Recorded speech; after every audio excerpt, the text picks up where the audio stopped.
वो प्रधानमंत्री नरेंद्र मोदी के विश्वस्त आर्थिक सलाहकारों में से एक हैं और देश के सर्वश्रेष्ठ अर्थशास्त्रियों में उनकी गिनती होती है।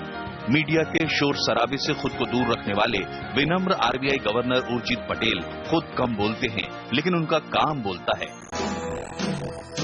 नोटबंदी के बाद भारतीय अर्थव्यवस्था और फाइनेंशियल मार्केट को एक मुश्किल दौर से निकालने में उन्होंने कामयाबी हासिल की है।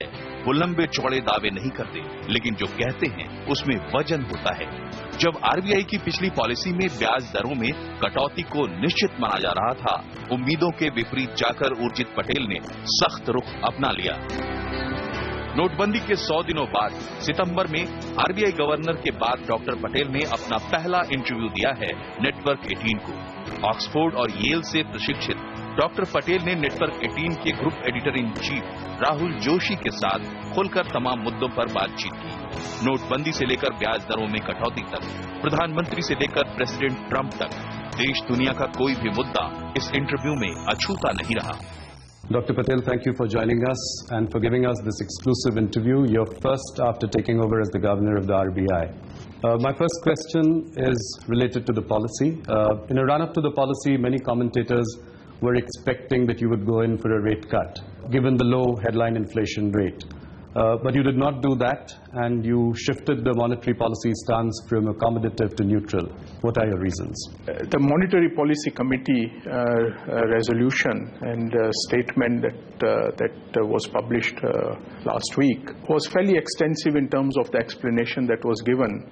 To recap, since we have committed to move closer to 4% inflation because of the legislated and notified mandate of the government, we needed to look beyond the headline number to see where the kind of disinflation that is needed to take us towards 4 would come from.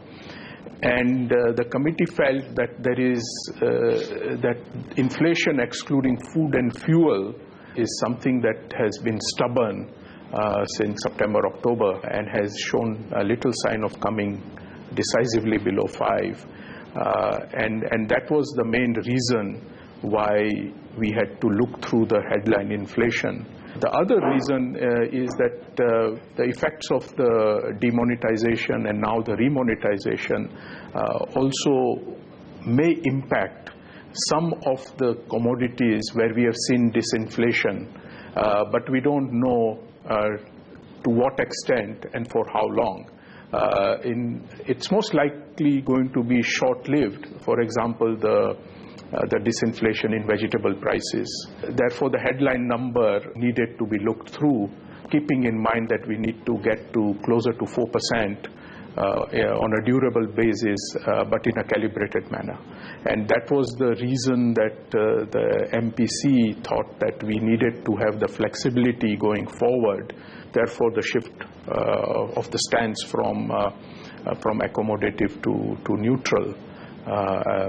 That's the main reasoning. We also find that internationally, commodity prices have firmed up. The international food price index has gone up. The base metal price index has gone up. Crude prices continue to be in the mid-50s and staying there for some time, given the data of the past few months. So the Monetary Policy Committee noted that while inflation will be in the range of 4 to 4.5% in the first half of the next fiscal year, it then actually increases to 4.5 to 5%, and that was one of the main reasons why we had to take the stance that we did.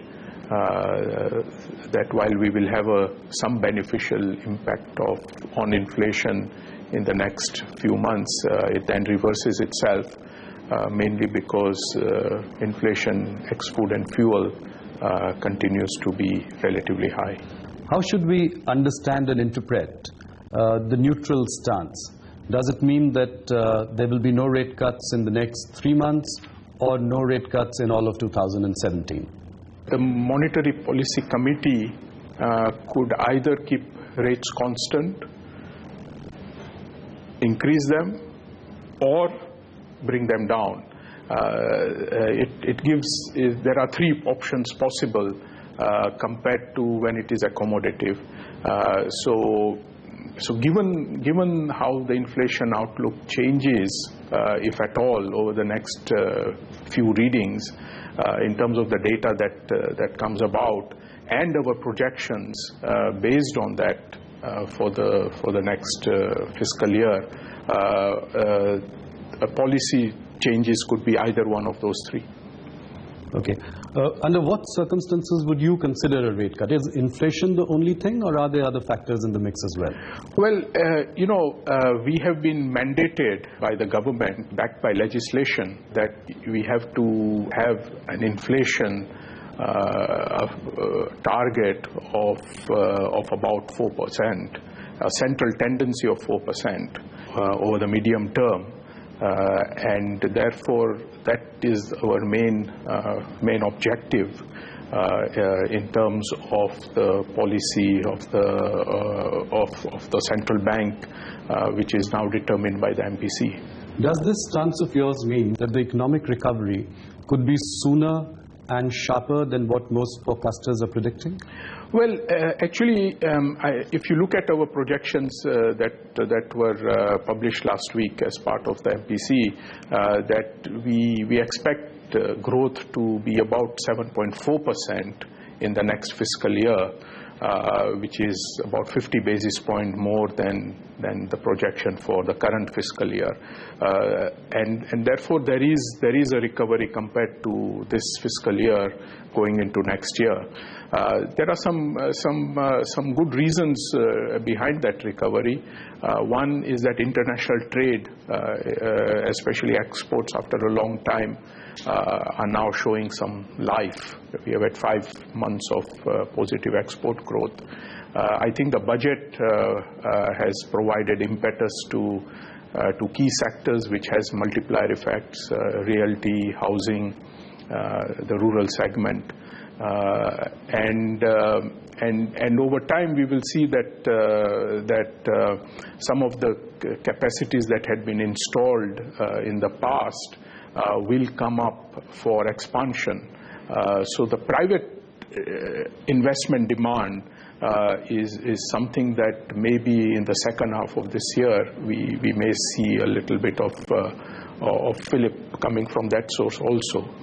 So our central estimate for next year is 7.4%, which I think is a highly respectable growth rate under the circumstances.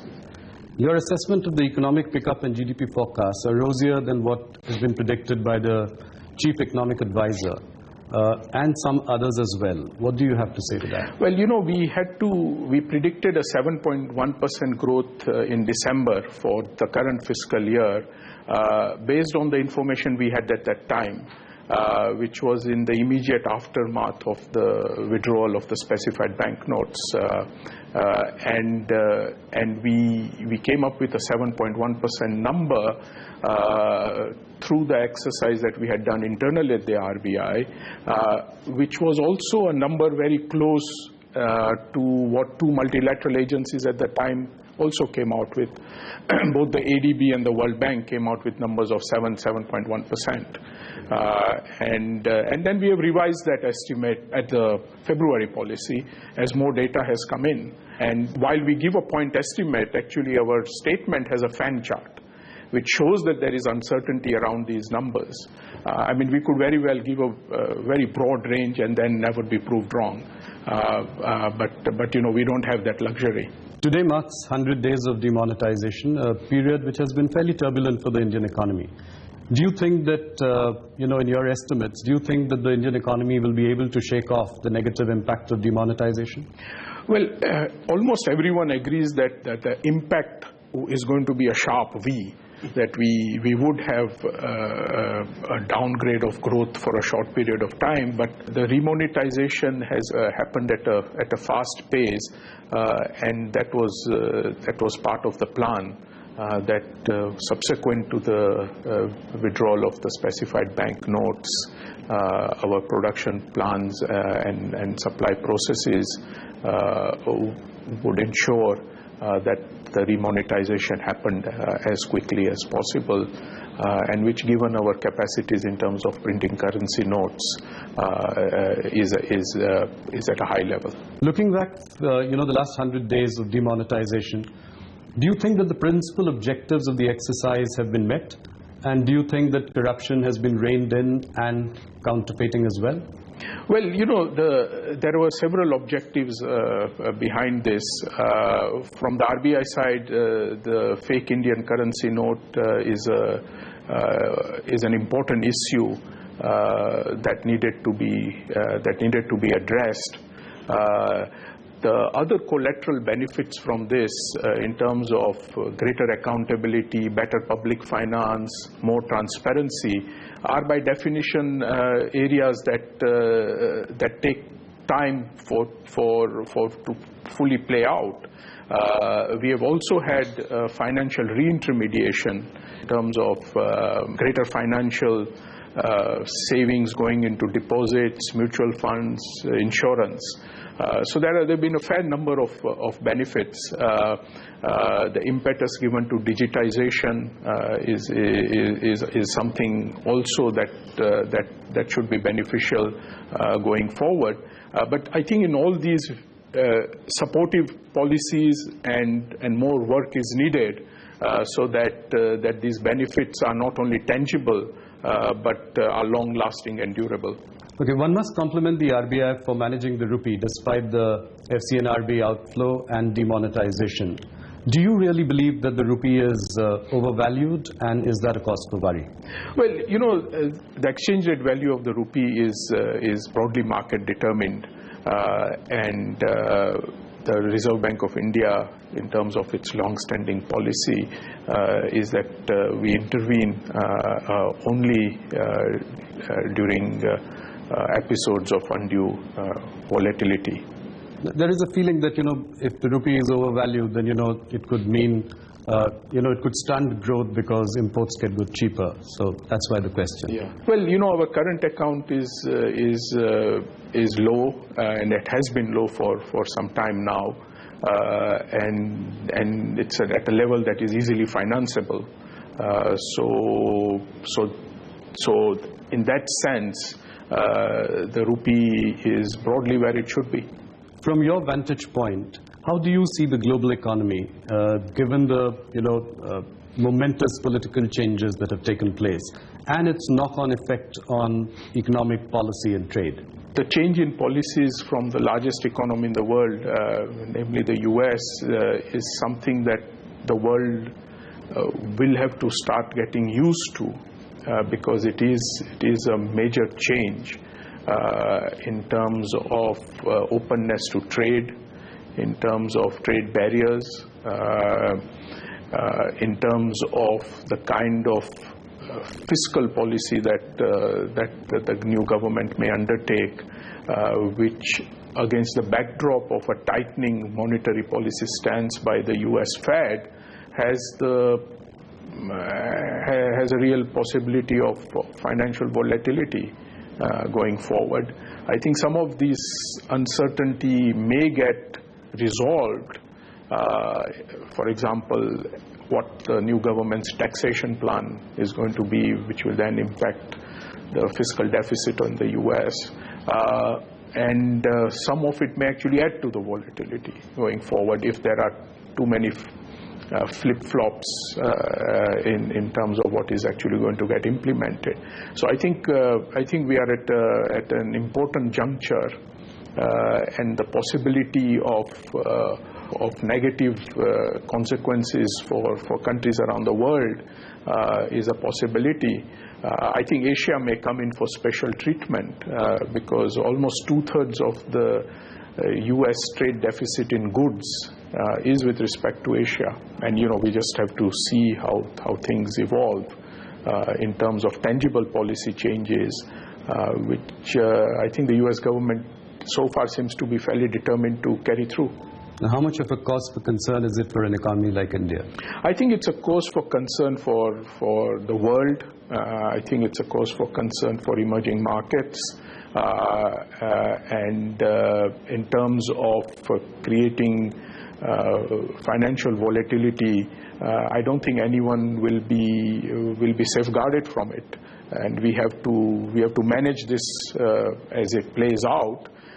There are some things that are under our control, and that is to ensure that we ourselves follow sound macroeconomic stability rules, and I think we are at a good place with respect to that. We have had a budget where the fiscal deficit has been reduced.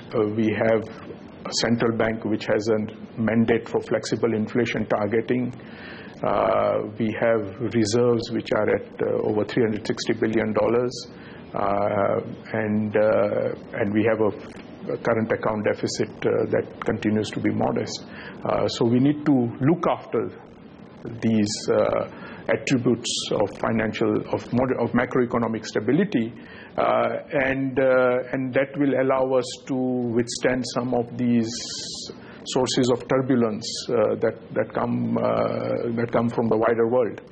Fed Chief Janet Yellen has signaled a rate hike possibly as early as next month. What would it mean for Indian financial markets and the rupee? I think the Fed had indicated in December that there would be 2, possibly 3 Fed hikes in 2017. So a fair bit of that is already priced in. And given that financial markets are forward-looking, from that source alone, I would expect, and I would underline the word expect, that the repercussions may not be that much as compared to when the Fed increased the interest rates in December and issued a hawkish statement. I think that was the news. I think subsequent to that, the Fed views on what it was going to do in 2017 has been fairly consistent. Just taking the world economy question forward, do you see that there is some room for optimism as well?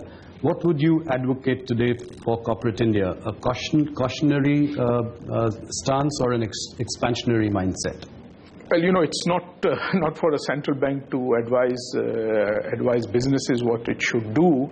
I think there are opportunities in each sector, and they are best placed to figure out how they want to both manage their risks while expanding their footprint. So, Urjit, we've been sort of, fed on the virtues of globalization for the past 2 decades. President Trump, is increasingly towing a protectionist line. What does this trend mean for an economy like India? We have had a sustained opening up of our economy since the early 90s, and I don't think that we should change our stance in any way, because we do benefit from an open trade regime, and I think India's policy that the openness of trade should be carried through a multilateral process is the right one. Now, depending on how the U.S. carries forward the agenda that has been put out, and how other major economies react to that, because I think one issue that people are not realizing is that there will be a reaction to what the U.S. does. That could get messy. Hopefully wiser heads will prevail, and we won't go down that road. But I think it's important that we should be on the side of keeping borders open with respect to trade and movement of factors of production. So what, in your opinion, are some of the global worry factors that probably keep you awake at night? I think the lack of a consistent policy enunciation from major economies is the main source of volatility. I think clearer policies that take into account what in terms of the externalities that they create, if those are not put out in a consistent, well thought out manner, then that causes financial volatility, and given how fast financial flows happen, it affects us very quickly, as indeed it affects other countries.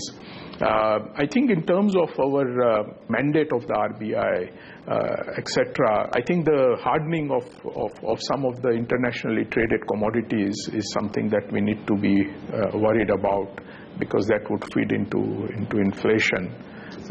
So there is a real side to it, and there is a financial side to it. By the way, most analysts expect in 2017 the world to grow at a faster pace than 2016. So I think that's the good news. So on the subject of growth rate, do you think we will be able to achieve 9% plus growth rates anytime soon? Well, these things, in terms of predicting what are the sustainable growth rates, are not easy to make.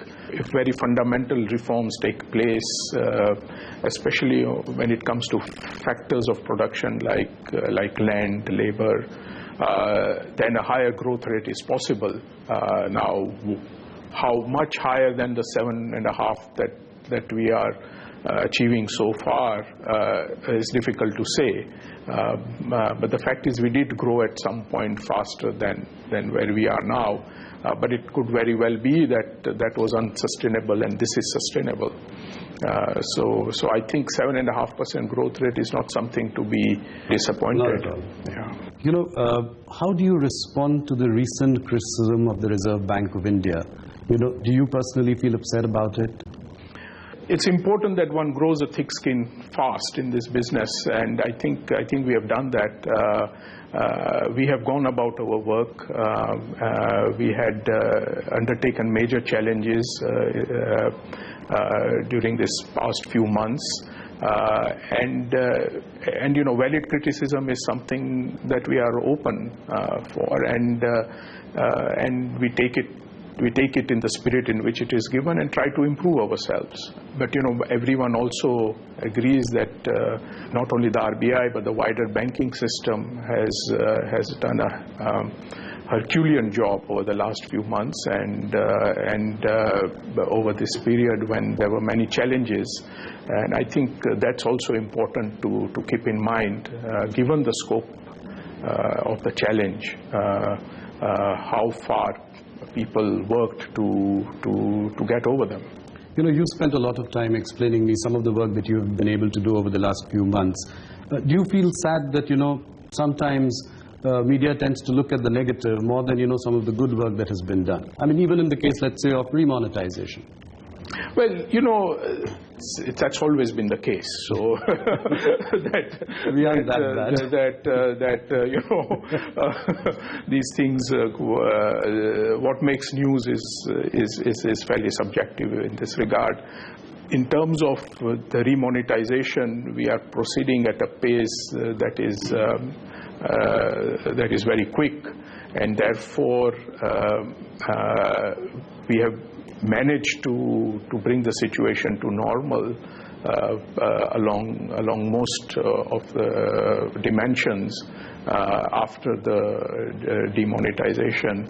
In a way, this was part of the plan. We would be printing the currency notes to full capacity from day one, and we would reach a threshold point in this process when things do become more or less normal. That's again part of the good work that has been done. So you are saying that it was a part of a plan that was set into motion many months before the demonetization exercise kicked in? Yeah, I mean, I think that, you know, given the currency replacement that was required, these kinds of plans and programs are set in motion a long time back in terms of the supplies, the orders, the logistics, organizing the distribution. Just in terms of the sheer number of notes that need to be printed in a new denomination to replace the older ones. So, Urjit, most finance ministers, you know, over the past few years expect the RBI governor to cut rates. Despite that, this time you've been able to maintain a mildly hawkish stance. Just goes to show that, you know, your equation with Mr. Jaitley is terrific. Well, the best way that the central bank can support growth on a durable basis is to ensure that inflation is low, stable, there is financial stability, and that is the role that the central bank plays. Very few countries grow at a high growth rate if inflation is high and volatile. So I think in a way we are doing our bit to support a higher growth rate, but on a durable basis.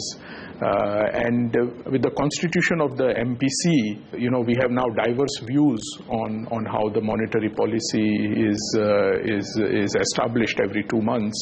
And I think that's a very important milestone in our economic history, that the monetary policy is now determined through a committee process where there are both independent committee members and representation from the RBI. Urjit, thank you so much for this interview. Thank you for taking time out and giving us this exclusive. It was indeed my privilege to interview you as the Governor of the Reserve Bank of India. All the best. Thank you, Rahul. I appreciate it.